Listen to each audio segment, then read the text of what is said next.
Ambassadeur extraordinaire et plénipotentiaire du Royaume d'Espagne, Ricardo Martínez Vázquez.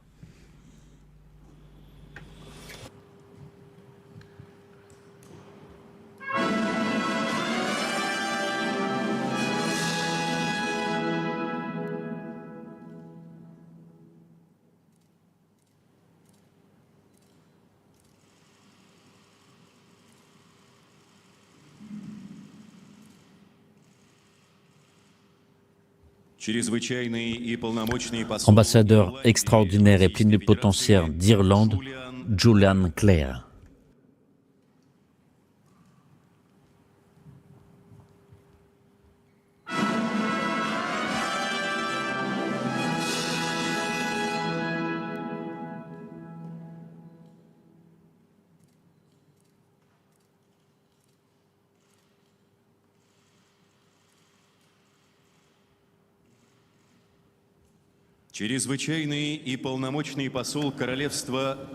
Ambassadeur extraordinaire et plénipotentiaire du Royaume du Danemark, Jesper Vara.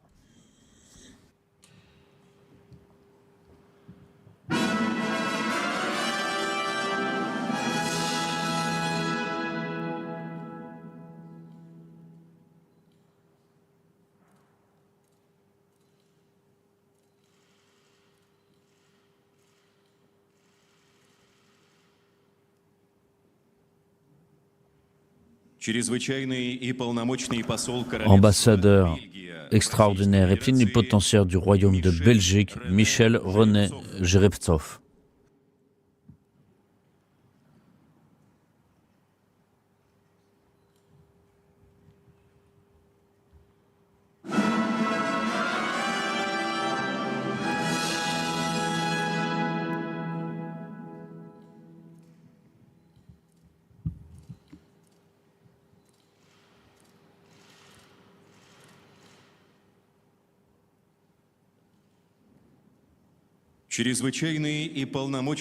Ambassadeur extraordinaire et plénipotentiaire du Royaume des Pays-Bas, Joanneke Marijke Balvoort.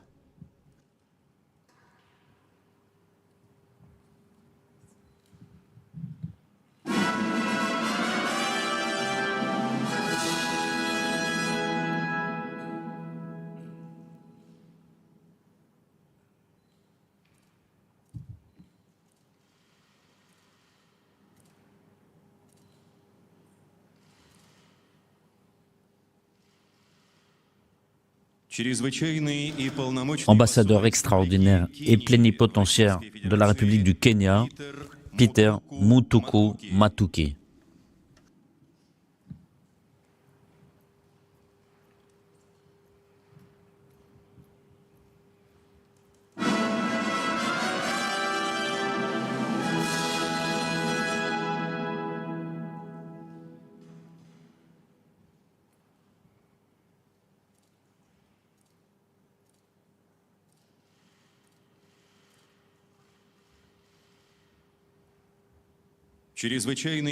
Ambassadeur extraordinaire et plénipotentiaire de la République démocratique du Laos, Simhandon Obuabudi.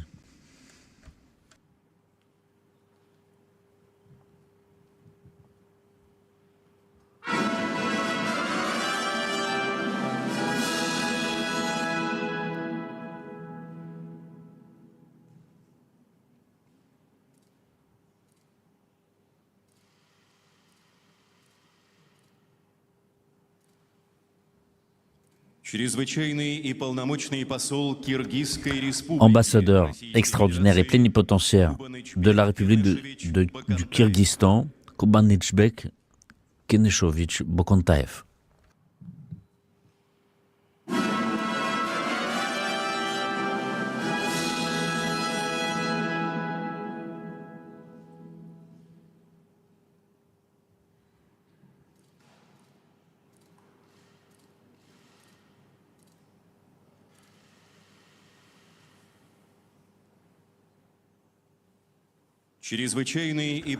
Ambassadeur extraordinaire et plénipotentiaire de la République de Finlande, Maria Elina Leivala.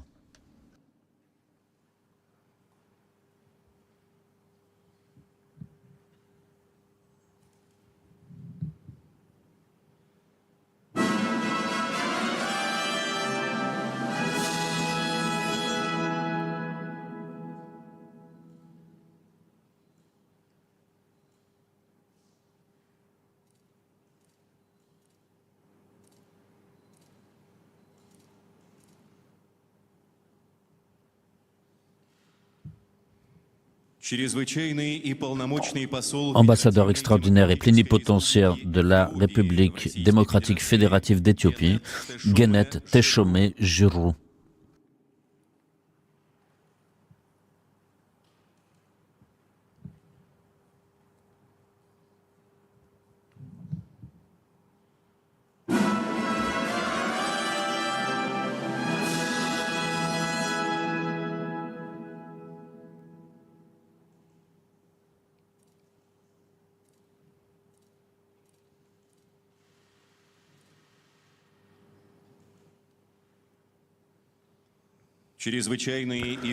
Ambassadeur extraordinaire et plénipotentiaire de la République du Niger, Issa Abdou Sidikou.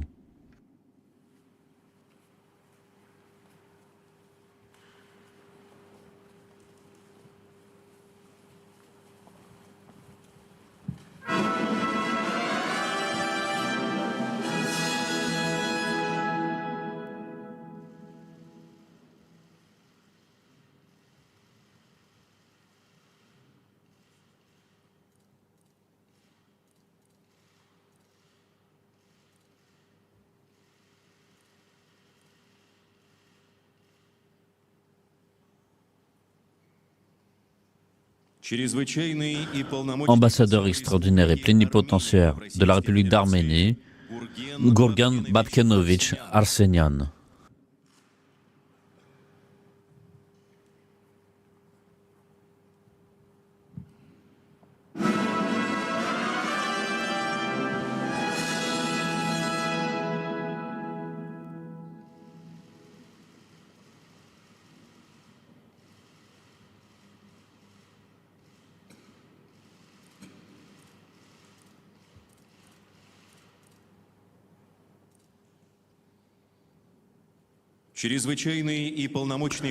Ambassadeur extraordinaire et plénipotentiaire de la République d'Azerbaïdjan, Rahman Sahibovitch Mustafayev.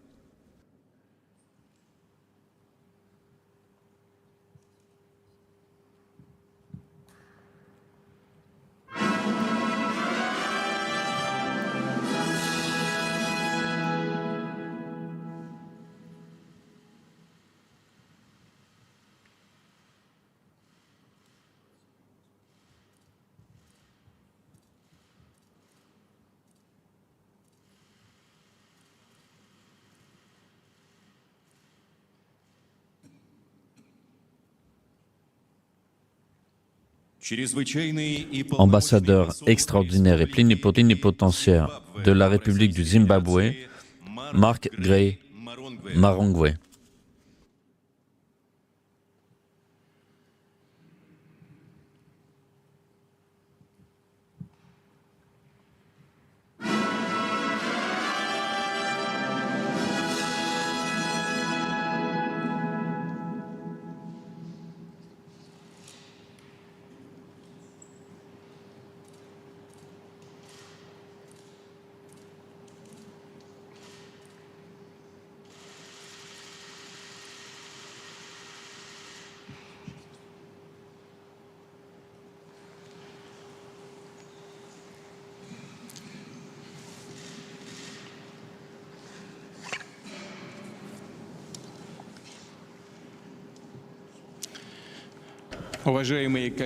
Chers collègues, mesdames, messieurs,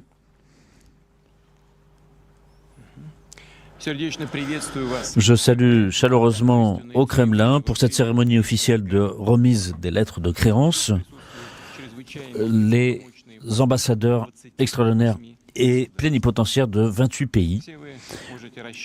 Vous pouvez tous compter, chers collègues, sur la coopération des autorités russes, du ministère et des services de l'État et d'une attitude positive de la part des entreprises russes, des représentations de la société et des autorités russes à votre égard.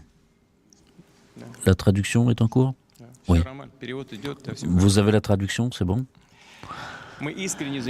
Nous sommes sincèrement intéressés à ce que votre activité rencontre des succès. Il vous incombe une responsabilité qui est importante, une mission essentielle, c'est de renforcer les relations entre les pays que vous représentez et la Russie, à résoudre les problématiques les plus diverses, les plus et souvent difficiles d'ordre économique, politique, économique. Et en ce qui concerne notre pays, il est ouvert à une coopération avantageuse avec tous les pays, sans exception, sur le principe de respect de l'égalité et de la non-ingérence dans les affaires intérieures et du strict respect du droit international. Nous nous prononçons pour la mise en place d'un système des relations économiques internationales libre de toute concurrence déloyale et de sanctions unilatérales et de restrictions motivées par des raisons politiques. La Russie est impliquée dans les relations internationales. Elle suit une politique extérieure conséquente visant à défendre ses intérêts et à contribuer au développement international. Et cela s'est manifesté notamment lors du sommet important de Kazan qui s'est tenu récemment. Et la Russie s'implique justement dans ce calendrier mondial. Et avec toute sa responsabilité, elle assume l'ensemble de ses missions. Pendant cette année, nous avons organisé plus de 200 rencontres au niveau le plus haut, au niveau des experts, des ministères, des parlements et des milieux d'affaires. Et nous avions donc cette responsabilité importante d'assurer une intégration en douceur de tous les États qui ont rejoint les BRICS. Et c'est la responsabilité qui nous avait rejoint donc au début de cette année. Et c'est effectivement un processus qui se fait rapidement, de façon harmonieuse, pour tous les pays intéressés à cette coopération et cette initiative. Nous avons ressenti effectivement l'intérêt pour les BRICS qui s'établissent justement sur ce respect des intérêts mutuels, dans la volonté de parvenir à des résultats concrets et tangibles. Et donc nous avons poursuivi dans le cadre de ce sommet une réunion spéciale avec les pays amis et partenaires des pays du Sud et de l'Est, dans le cadre de ce qui s'appelle les BRICS+. Et sous la présidence russe, nous avons vu participer des dirigeants de différents pays et des représentants de pays d'Asie, d'Afrique, d'Amérique du Sud, y compris notamment des représentants aussi d'organisations régionales. Et à Kazan, il y avait 35 pays représentés et cette géographie étendue représente l'intérêt que constituent les BRICS pour la plupart de ces pays, de la part des pays qui veulent réellement suivre une politique indépendante. Et chacun d'entre eux a son itinéraire politique, a sa volonté, a son histoire. Et c'est dans cette optique, dans cette diversité et cette combinaison unique de voies diverses que se retrouve toute une force et notamment la capacité d'intégrer les BRICS. Et cette coopération va se renforcer. Et cette orientation stratégique des BRICS va dans le sens d'un monde multipolaire. Et c'est l'intérêt de nombreux pays Et c'est ce que reprend justement la déclaration finale de Kazan. Et cette déclaration a confirmé qu'il y a d'autres pays partenaires, de nouveaux pays qui sont intéressés, et la liste des pays potentiellement candidats à rejoindre ces pays ont reçu des invitations, ils ont vu des réactions positives à leur intérêt. Et lors de ce sommet, nous avons examiné la situation dans le monde, les tendances préoccupantes qui sont à observer dans le monde. En particulier, il était question aussi de l'Ukraine et bien sûr de la dégradation de la situation au Proche-Orient, et qui a été discuté de façon détaillée au cours de la réunion des BRICS+. Et nous souhaitons sincèrement que cette coopération dans le cadre des BRICS contribue à renforcer les relations dans le monde. On sait que la Russie, dès le début de ce conflit, a souhaité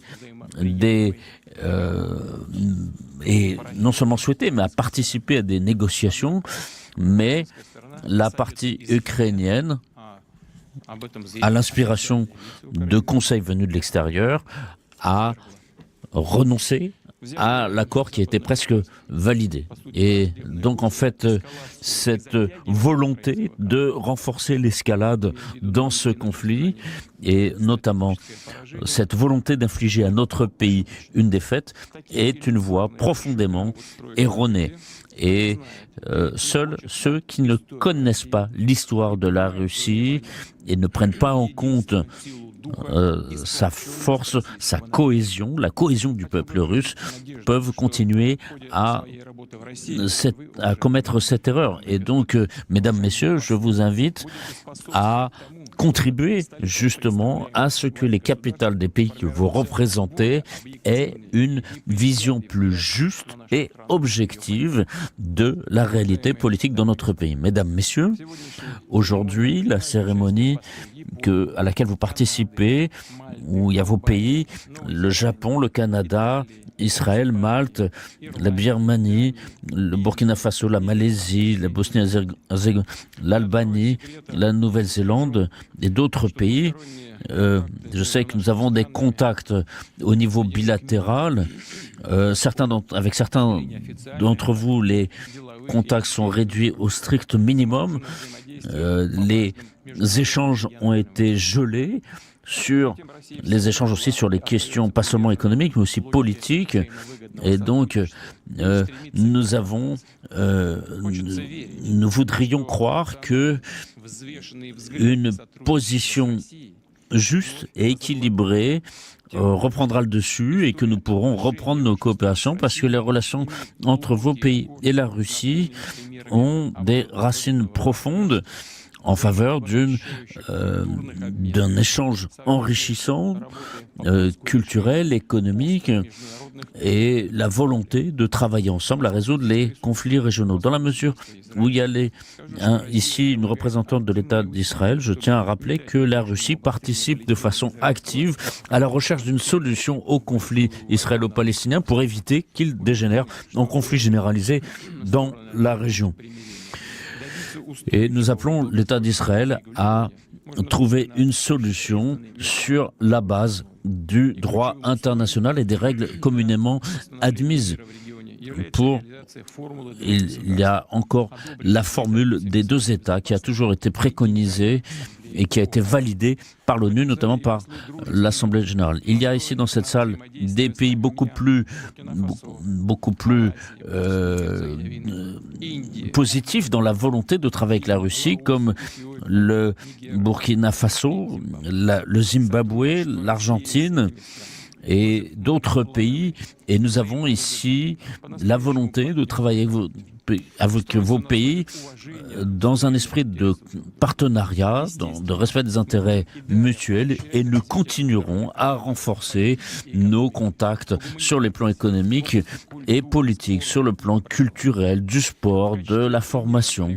Et à titre d'exemple, je montrerai ce que la Russie fait avec l'Inde, où nous avons justement des relations de partenariat privilégiés. Nos pays travaillent ensemble, tant sur le plan bilatéral que sur le plan multilatéral, dans le cadre de l'ONU, de l'Organisation de coopération de Shanghai, dans le G20 et bien entendu au sein des BRICS. Tout cela a été confirmé par les discussions détaillées que j'ai eues avec le Premier ministre Modi à Kazan. Il y a eu des représentants de pays africains et cette semaine à Sochi, nous avons participé nous aurons aussi des relations au niveau du partenariat ministériel avec les pays africains, au cours desquels nous pourrons discuter des plans d'extension des relations entre la Russie et les pays du continent. Et à cet égard, qui se développe activement en ce moment. Ceci doit se faire, bien entendu, au profit de tous les pays, pour la croissance économique et sociale, pour accroître le bien-être des personnes. Bien entendu, il y a des éléments positifs avec des relations avec chaque pays, notamment d'Amérique latine et d'Asie. Mais bien sûr, les ambassadeurs de la Biélorussie, de l'Azerbaïdjan, de la Kirghizie, tous ces États sont des proches voisins et de très bons amis et aussi des partenaires stratégiques et des alliés de la Russie.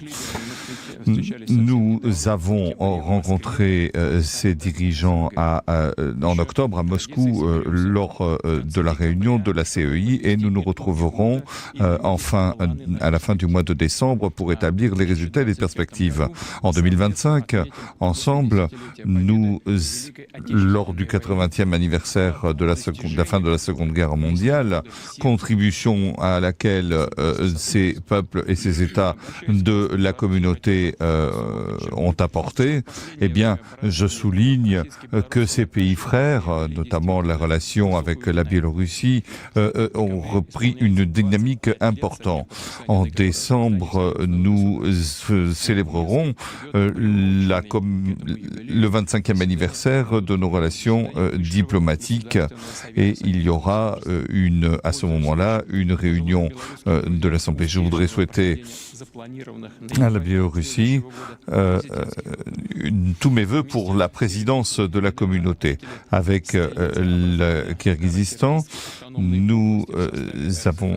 Il y a eu un secteur autonome de la République fédérative socialiste de Russie, ce qui a permis des échanges culturels et une communauté culturelle. Et ensuite, bien sûr, l'État souverain kirghize qui constitue une alliance pour nous. Dans ce même esprit, nous avons créé des relations particulières avec l'Azerbaïdjan. Nous faisons tout pour normaliser les relations entre l'Azerbaïdjan et l'Arménie et garantir une paix solide au Caucase, avec un accord de paix, une délimitation des frontières de l'État et un déblocage des communications et des transports dans le cadre d'un accord de haut niveau, signé pour 2020-2025.